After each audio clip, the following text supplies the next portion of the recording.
Well, good morning. Good morning, everyone. My name is Chris Murphy. I have the honor of standing on stage today with my hero, with my friend, with my partner, Gabby Giffords, as well as two of our heroes from the March for Our Lives movement. We are so excited to be a part of a history-making forum here today.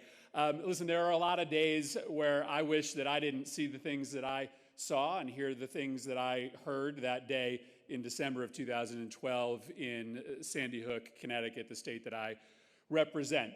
And there was no more heartbreaking moment than the spring of 2013 when we lost a vote on the Senate floor to do what 90% of Americans want, which is to make sure that when you get a gun in this country, you have to go through a background check. And I thought that if Sandy Hook hadn't changed everything, if Gabby's shooting hadn't changed everything, then what could? But I quickly came to the realization that this wasn't a matter of losing the argument. This was simply a matter of not having enough political power.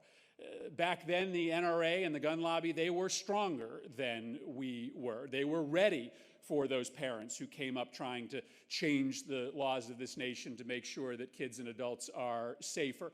And we went about the project of creating an anti-gun violence infrastructure in this country, which would be just as strong as the forces of the status quo that we were fighting. And there were several fulcrum moments in that buildup.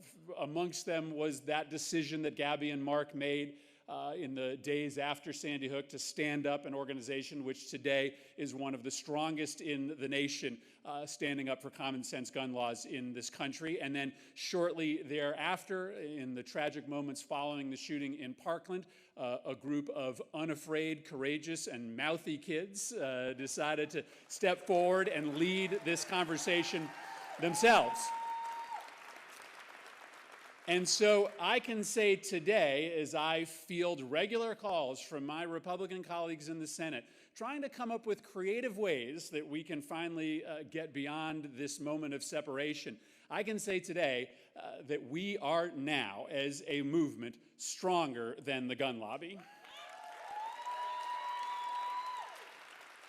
And we are stronger than the gun lobby in part because we have candidates running for president who've decided to be bold, who have decided to be courageous in not only their voice and the passion that they bring to this issue, but the specific proposals and plans that they are laying before the country. You are going to hear from them today.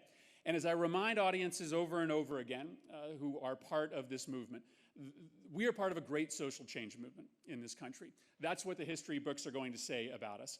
But the great social change movements that we read about are not those that meet success right off the bat.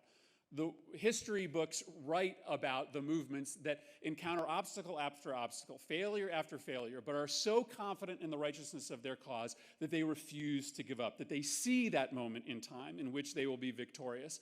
That is what they are going to write about us. And we are at one of those moments today in which the ground is changing underneath us, and you are going to hear that in the bold plans for change from the candidates who will come before you. I'm so proud to be part of this movement.